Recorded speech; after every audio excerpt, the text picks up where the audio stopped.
is that you're not alone. I've been places and someone has said, well, you lost an arm and a leg, so you had a right to be depressed. And I stopped them. I was like, depression is real. No matter what you're going through right now doesn't mean that it's not going to end. I think too often we think about the stresses that we're dealt with right now, and we think that there's no light at the end of the tunnel. All that you can see is darkness, and everything that you try to do just kicks you right back in the face, and you just can't seem to get yourself up. You don't even have to go through something traumatic. Some are caused by something traumatic. Some can be a chemical imbalance in the brain. There is light at the end of the tunnel. Life is hard. Life is challenging. There are ups and downs. And these challenges that you face, they're going to do their best to take you down. Do not let them. Of course you have to work. Of course you have to show up. Your team needs you. Life needs you. Your family needs you. Life is for the living. Depression is not only normal, it's essential, and be grateful for it because it allows you to reorder yourself at a higher level. I speak what's on my heart. And I gave my speech, and as I was closing, I kind of mentioned some depression. Because I was coming out of the winter months, and it hit me again this past winter, and I went and saw the doctor, and so it was on my mind, and it came up. And as I was saying, I thought, this generation of people probably aren't connecting to what I'm saying. When I walked off the stage and they lined up, the amount of people that thanked me for talking about mental health. And here I was, I thought they didn't want to hear. I thought I was stepping out of line. No, it needs to be talked about because it's not just this generation. It's people are realizing more and more that it's an issue. And the more we talk about it, the easier it is for people to be honest with themselves and get the help they need. Line up those problems and confront them, face them, fight them. Do not let them bring you down. Do not personally identify with your depression. See it as you see winter, and winter always leads to spring and summer again. See it as you see nighttime. Nighttime becomes daytime again. Hold on to that fundamental quality of faith. And on the other side of your pain is something good.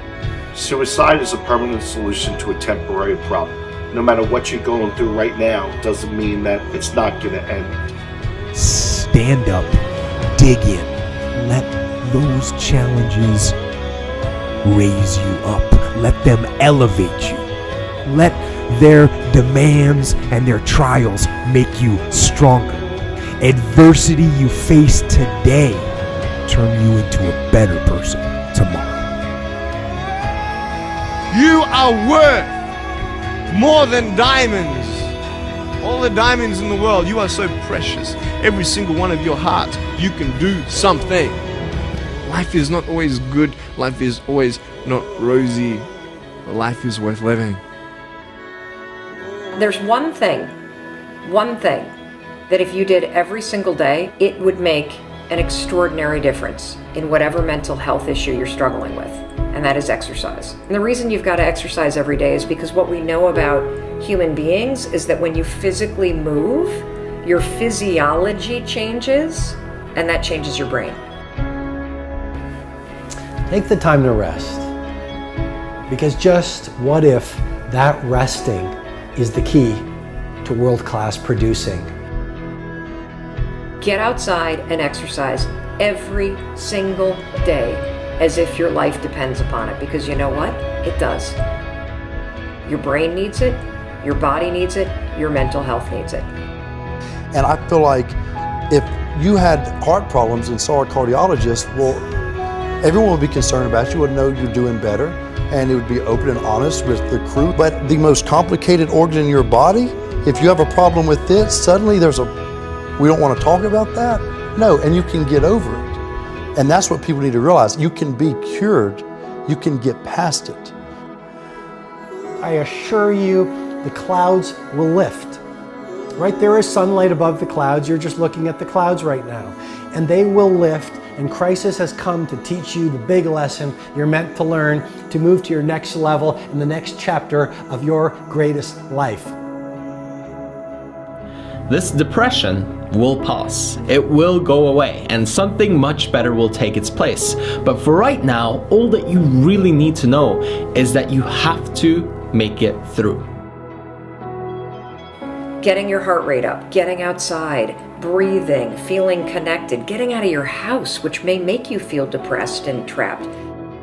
The man I am with you right now as I speak with as much authenticity as I know how to share is the result of my times in the valley of darkness. Doing that every day, that physical push. You don't have to run. You don't have to go to an aerobics class. Get outside with your dog in the woods. Walk with a good friend for 2 or 3 miles. Doing that every single day not only moves your body, which changes your mind, it gets you out of your physical environment, which is one of the things that people with depression tend to have a hard time doing. And it also creates a bit of momentum and a bit of a routine in your life.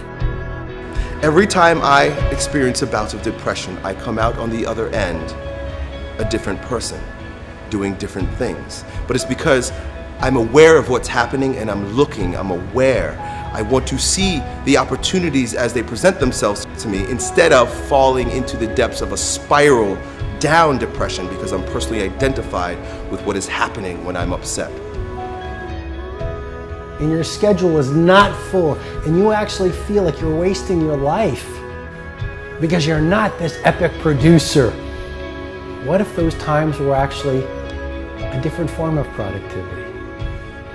What if those times were actually being productive in a different way, where you're actually producing not in the world, but producing within yourself, producing strength, producing new insights, producing new ideas, producing new capabilities, producing new energies, producing new emotions, shifting from fear to love, because when you go through difficult times, what do you really do if you feel your fear and your pain? You release it.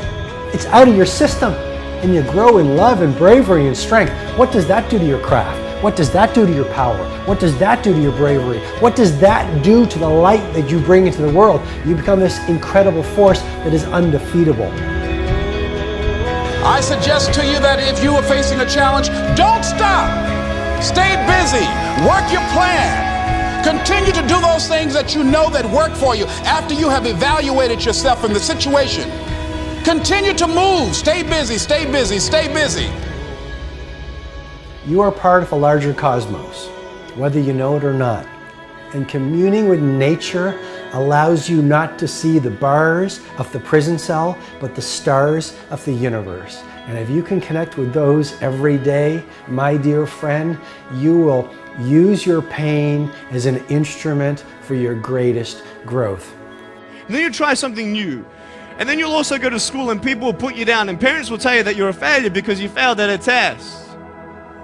And you start believing the lies around you, saying that you're not good enough and no one's going to want you and you'll never ever do anything good in your life and you'll never ever, achieve the dreams and goals that you wish you had done or wish that you could do. And these steps take you closer. That voice saying, you're not good enough, you're not good enough, you're not good enough, and all you need is one more step to fall. So you have a choice to know which step you're going to take today.